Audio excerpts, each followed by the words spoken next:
August 23, 1948 குவாட்டமாலால ஒரு doctor வந்து அவரோட நோட் புக்கை திறந்து பார்க்குறாரு. அவருக்கு ஒரு பேஷண்ட் இருக்காங்க. அவங்க ஒரு பொண்ணு. நமக்கு தெரிஞ்சதெல்லாம் அவங்களோட பேர் வந்து பெர்ட்டா. அவங்க ரொம்ப நாளா முடியாம இருந்துகிட்டு இருக்காங்க. அவங்களுக்கு என்ன பிரச்சனைன்னு கேட்டிங்கன்னா, அவங்க கை கால்ல தோல்லாம் உரிய ஆரம்பிச்சிருச்சு. இங்க ட்விஸ்ட் என்னன்னா, அவங்களுக்கு கையில தோல்லாம் உரியறதுக்கு காரணமே இந்த டாக்டர் தான். இதெல்லாம் பார்த்துட்டு அவர் அந்த நோட்ல எழுதுறாரு, இந்த பொண்ணு சாக போகுது. டாக்டர்னா என்ன பண்ணணும்? சாக போறவங்கள காப்பாத்த ட்ரை பண்ணணும். பட் இவர் அத பண்ணல. இவர்ட்ட அந்த பொண்ண காப்பாத்துறதுக்கான மருந்துலாம் இருக்கு. பட் இருந்தாலும் அவர் ட்ரை கூட பண்ணல. அதுக்கு பதிலா வேற ஒரு ஊசி எடுத்து போடுறாரு. அதுக்கப்புறம் என்ன ஆச்சு? கொஞ்ச நேரத்துல நான் சொல்றேன்.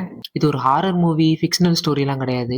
இது 1300 பேர் மேல செய்யப்பட்ட ஒரு டெஸ்ட். இது எல்லாத்தையும் பண்ணுன டாக்டர் பேர் என்னன்னு கேட்டீங்கன்னா, டாக்டர் ஜான் சார்லஸ் கட்லர். இவர் வந்து யுனைடெட் ஸ்டேட்ஸோட ஹெல்த் சர்வீஸ்ல வேலை பார்த்துக்கிட்டு இருக்காரு. அதாவது நோய்கள்ல இருந்து மக்களை காப்பாத்துற வேலை பேசிக்கலி. 1946ல யூஎஸ் வந்து என்ன பண்றாங்கன்னா, கட்லர் உங்களுக்கு ஒரு வேலை இருக்குன்னு சொல்றாங்க. யூஎஸ் மிலிட்டரியில வாரும்போது நிறைய பேர் நோய் வந்து செத்து போயிருக்காங்க. அதாவது ஆயிரக்கணக்கில் செத்து போயிட்டாங்க.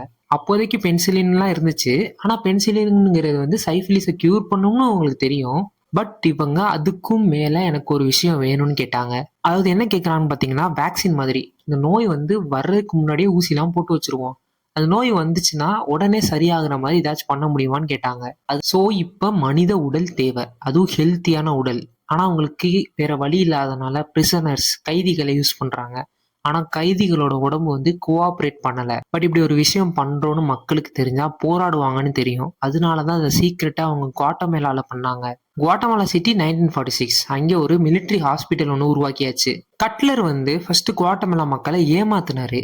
எப்படின்னா கைண்ட்னஸ், அன்பு மூலியமா. இந்த எக்ஸ்பெரிமெண்ட்டுக்குலாம் யாரு காசு கொடுத்தான்னு பாத்தீங்கன்னா, அமெரிக்காவோட national institute of health and support. இந்த டாக்டர் கட்லருக்கு மிகப்பெரிய பவர் ஒன்று கொடுக்கப்பட்டுச்சு. என்னன்னு பாத்தீங்கன்னா, குவாட்டமலாவோட national prison, psychiatric hospitals, military barracks, orphanage full of children, குழந்தைங்க இருக்கிற இடம், இதுக்குள்ள எல்லா சாவியும் இவர் கையில கொடுக்கப்பட்டுச்சு. ஃபர்ஸ்ட் இவர் நான் ஃப்ரீயா எல்லாருக்கும் ட்ரீட்மெண்ட் தரேன்னு சொல்லி எல்லாருக்கும் ஃப்ரீயா ட்ரீட்மெண்ட் கொடுத்துக்கிட்டு இருந்திருக்காரு. எதுக்குன்னா அப்பதானே நம்ம நல்ல பேர் வாங்க முடியும் இவங்க மத்தியில எல்லாம். இவர் சூஸ் பண்ண ஆளெல்லாம் நீங்க நல்லா பாத்தீங்களா? பிரிசனர்ஸ், செக்ஸ் ஒர்க்கர்ஸ், இவங்களுக்குலாம் பவரே கிடையாது. சோல்ஜர்ஸ், ஏன்னா சோல்ஜர்ஸ்லாம் ஆர்டருக்கு கட்டுப்பணிஞ்சு போவாங்க. அடுத்து ஆர்ஃபன்ட் சில்ட்ரன்ஸ், அதாவது அம்மா அப்பாலாம் இல்லாத குழந்தைகள், கேட்க ஆளே கிடையாது. அப்புறம் மென்டல் ஹாஸ்பிட்டல்ல இருந்தவங்க, அவங்களுக்கு என்ன பண்றோம்னே தெரியாது. இவங்களோட கன்சர்ன் இல்லாம இவங்கள யூஸ் பண்ணியிருக்காங்க. ஸோ ஃபர்ஸ்ட் மெத்தடு என்ன பண்ணாங்கன்னா, நார்மல் எக்ஸ்போஷர் அப்படின்னு அதுக்கு பேர் வச்சு பண்ணாங்க. ஸோ இந்த செக்ஸ் ஒர்க்கர்ஸ்லாம் லீகல் எங்கன்னா குவாட்டமெல்லால. இவங்க எல்லாரையுமே வந்து கூட்டிட்டு வந்து இவங்களுக்கு சைஃபிலிஸ், கொனரியா அந்த மாதிரியான நோயெல்லாம் இன்ஜெக்ட் பண்ணிட்டாரு. யாரு? டாக்டர் கட்லர். பிரிசனர்ஸோட போய் உறவு வச்சுக்க சொல்லி சொல்றாங்க. இப்ப வெயிட் பண்ணாங்க, இந்த நோய் வந்து பரவுதா இல்லையான்னு. பட் நம்ம ஹியூமன் பாடிங்கிறது ரொம்ப ஸ்டப்பன், அடம்பிடிக்கும். ஈஸியாலாம் அவர் நினைச்ச மாதிரி பரவவே இல்லை. அடுத்து ஒரு கொடூரமான ஒரு வேலை செய்யறாரு. என்ன, நேச்சுரலா தானே பரவ மாட்டேங்குது, நம்மளே பரப்போம்னு சொல்லி இந்த பிரிசனர்ஸோட கை காலெல்லாம் பிச்சு அதுல ரத்தம் வர இடத்துல எல்லாம் அந்த சைஃபிலிஸ் டிசீஸ வச்சுட்டாரு. ஸ்கின்ல மட்டும் வைக்கல, கண்ணு கீழெல்லாம் வச்சிருக்காரு.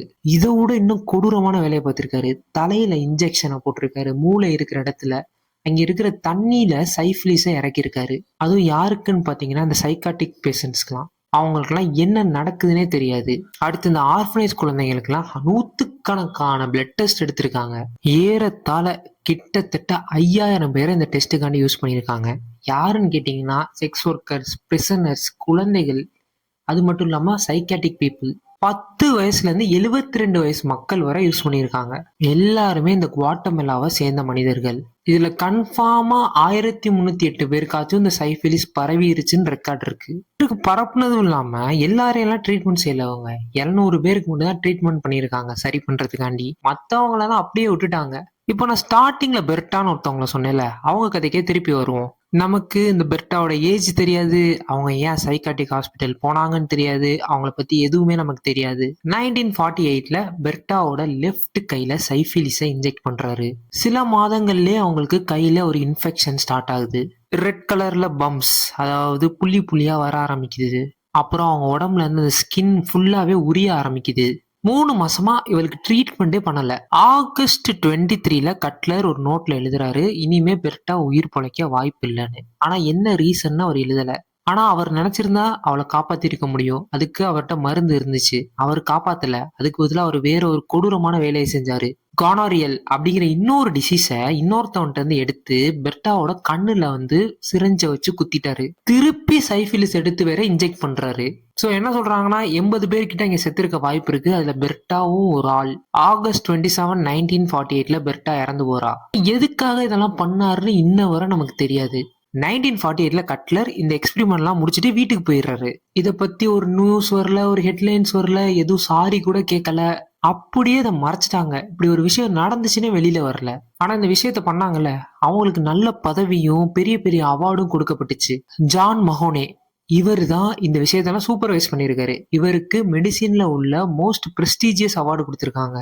அப்புறம் வேர்ல்டு ஹெல்த் ஆர்கனைசேஷனே லீட் பண்ணியிருக்காரு. அப்புறம் நியூயார்க் சிட்டிலே டாப் ஹெல்த் அபிஷியலாவும் ஒரு ஆக்கப்பட்டிருக்காரு.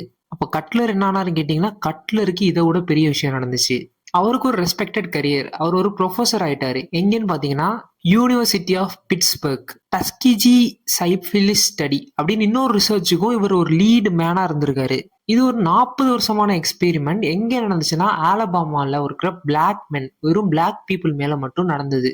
அவங்களுக்கும் சைஃபிலிஸ் தான் இருந்துச்சு. அவங்களே இவங்க என்ன பண்ணிருக்காங்கன்னா ட்ரீட்மெண்ட்லாம் பண்ணல. ஓவர் டைம்ல ஒரு மனுஷன் உடம்புல சைஃபிலிஸ் என்ன பண்ணுன்னு உட்காந்து பார்த்திருக்காங்க. கட்லர் இது எல்லாத்தையுமே ஒரு ரிசர்ச் பேப்பரா எழுதிட்டு இந்த குவாட்டமெலால பண்ண ரிசர்ச் பேப்பரை சீக்ரெட்டான ரிசர்ச்சர்ஸ்க்கு, சீரியஸான ரிசர்ச்சர்ஸ்க்கு மட்டும் தான் நான் தருவேன்னு சொல்லிட்டு போயிட்டாரு. 2003ல கட்லர் இறந்தும் போறாரு. ஆனா அவர் என்ன நினைச்சாருன்னா இந்த இதெல்லாம் யாருமே நோண்ட மாட்டாங்கன்னு. 2005ல சூசன் அப்படிங்கிற ஹிஸ்டோரியன் யூனிவர்சிட்டி ஆஃப் பிட்ஸ்பர்க்கோட ஆர்கிவ்ஸை நோண்டிக்கிட்டு இருந்திருக்காங்க. இந்த டஸ்கிஜி எக்ஸ்பெரிமெண்ட்டை அவங்க படிச்சுக்கிட்டே இருந்திருக்காங்க. அதோட ஃபைல்ஸ் எல்லாம் நோண்டி நோண்டி பார்த்துக்கிட்டு இருக்காங்க. பட் அதை பத்தின ஃபைல்ஸ் பெருசா கிடைக்கல. திடீர்னு பார்த்தா ஒரு பாக்ஸ் இருக்கு. அந்த பாக்ஸை திறந்து பார்த்தா இந்த சீக்ரெட்டா கவர்மெண்ட் பண்ண எக்ஸ்பெரிமெண்ட் மாட்டிக்கிச்சு. பார்த்தோன்னே அவங்க ஷாக் ஆயிட்டாங்க. ஷாக் ஆயிட்டு எல்லார்ட்டையும் கூப்பிட்டு காட்டுறாங்க. இங்க பாருங்க, யாருக்குமே தெரியாம யாருன்னே தெரியாதவங்க எல்லாம் வச்சு கவர்மெண்ட் எக்ஸ்பெரிமெண்ட் பண்ணிருக்குன்னு. 60 வருஷமா மறைஞ்சிருந்தது ஒரு கார்ட்போர்டுக்குள்ள மறைச்சு வச்சிருக்காங்க. அதை அவங்க எடுத்து படிக்கவும் ஆரம்பிச்சிட்டாங்க.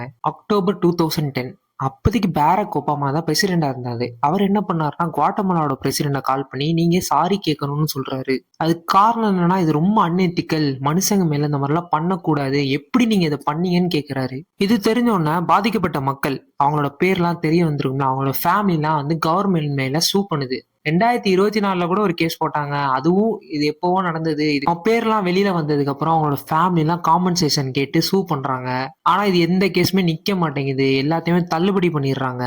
ஏன் 2024ல கூட ஒரு கேஸ் போச்சு. பட் அதே தள்ளுபடி பண்ணிட்டாங்க. அதுக்கு என்ன ரீசன் சொல்றாங்கன்னா இதுக்கான ஒரு சாலிட் ப்ரூஃப் கிடையாது, நல்ல எவிடன்ஸ் இல்ல அப்படின்னு சொல்லி ஏதோ பண்ணி மழுப்பி காம்பன்சேஷன் யாருக்குமே கிடைக்கல.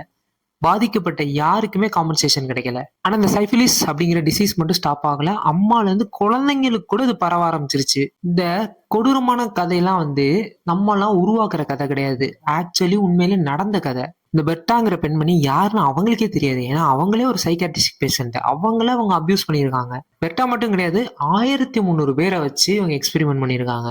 பட் இது எல்லாமே மண்ணுக்குள்ள புதைஞ்சு போயிருக்கும். பட் லக்கீலி யாரோ அந்த பாக்ஸை திறந்து பார்த்தனால நமக்கு இன்னைக்கு இப்படி ஒரு விஷயம் நடந்திருக்குன்னு தெரியுது. நான் உங்கள்ட்ட ஒரு கேள்வி கேட்கிறேன். இந்த மாதிரி ஒரு பாக்ஸ் தான் இருக்கா, இல்ல எத்தனை பாக்ஸ் இருக்குன்னு நம்ம இன்னும் திறக்காம இருக்கோம்?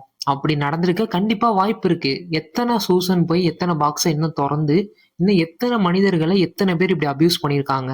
எனக்கு தெரிஞ்சு இந்த மாதிரி நிறைய விஷயம் நடந்திருக்கும் நான் நம்புறேன். இந்த சைஃபிலிஸ்ங்கிற டிசீஸ் ஒரு மனுஷனை என்ன பண்ணுங்கிறதுக்காண்டி உட்காந்து வேடிக்கை பார்த்திருக்காங்க.